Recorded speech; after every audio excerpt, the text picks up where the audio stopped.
Hello, I'm Ali, I'm Deb. and welcome to another episode of Connected Conversations. Hi. So today we are talking all about keeping your relationships alive throughout the rest of the year. February is a beautiful month to really turn on the love, whether it's with your partners, your friends, yourself. And I want to encourage you, how do you stay in love with your relationships for the rest of the year? Your relationships, first of all, with yourself, maybe your partner, your loved ones, your family, your friends, your colleagues. Relationships are important. And I say that because if you're going after your goals or you have a big project at work or something's going on and you have a fight with someone who you love, how much does that impact you? Or if you're feeling down on yourself, how confident are you that you're going to move forward in a way that's meaningful? So, Deb and I today are talking all about how to keep your relationships alive for the rest of the year and how can you set goals around that one topic to keep it on the forefront for your goal setting for years to come. So, Deb, how do you keep relationships and love all throughout the year blooming and flourishing?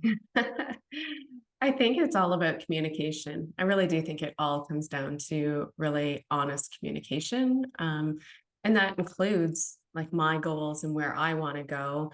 And so my partner can support me in that too. So, we both have some pretty hefty goals and obviously we want to see each other succeed. But really having that communication around where you want to go, what you want to do, and then carving out that time for one another. It's a healthy balance, right? We all talk about balance, but not only is it a balance of finding time together, but really finding time for the things that fill me up because I know that I'm only as good as I am, or I'm only good enough to give the love that I'm giving myself. So it's really important that there's a healthy balance of honoring time for me and filling my own cup so that in turn, that relationship can really flourish. So what about you? How are you flourishing your love all year round? You know what? I kind of get annoyed because and I don't know, maybe this will be controversy. I posted at one point something about self-love, and someone was like, yeah, you're just another person on the bandwagon. It's like, okay, maybe you might need some more love yourself if you're putting out never on comments like that. And like, do we have enough self-love? Because there's some rough stuff going out in this world, and there's a lot of stress. We're evolving very quickly with technology and expectations. So I Sure. personally don't feel that self-love is overrated. And I think that the more that you dive into self-love or get support with self-love is you come to a point maybe that you realize like it is such a journey. And it's not, it is having the bathtub date once a week for the rest of your life and allowing yourself that time to reflect and appreciate who you are.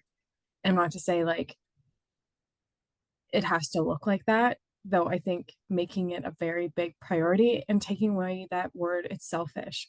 Because like if I was to say, oh, Dad, that's selfish that you do that and you're not there for me, like that's selfish of me to expect that from you. I was just So going to say that that judgment of self-love is probably because that person, you know, hasn't really dived into, I don't even know if, is that a word? I've said that twice in the past 2 days. Dived. I don't think it's a word, but anyway, they it haven't is now. Okay, they haven't done their own self-love work. So they're judging other people because they don't know what that is. I agree with you wholeheartedly that it's a journey, but it's also something that you can't unlearn. So once you become aware of, how you're feeling at any moment, being really honest about where you are and where you want to go, and really understanding what you need in order to fill your own cup, you can't unlearn that. It's like riding a bike. Like you can't unlearn after you've learned something. You can't forget, oh, I don't know how to ride a bike anymore. So that journey to self-love is always evolving. It's always growing, and it's not always up here. It's going through the ebbs and flows of life, but really understanding what you need in order to overcome some of those challenges and obstacles. And on the other side of that, you always grow and you gain confidence and resiliency through every I guess, challenge that you might find along the way. And it really is in those challenge and those dark moments that you can maybe highlight the greatest strength or resilience portion, because it's not a matter if you'll have a moment in life that you feel like it's a dark part of your story, it's when. And that's part of, like, as we are human beings, of the human being experience. So I put on my I roll through 90 days of goals. I obviously have like 5, 10 year, I have a vision. However, in order to get that, I have to have more of an action plan. And relationships are always in one of the corners of, okay, what kind of relationships do I really need to enhance at this point of time?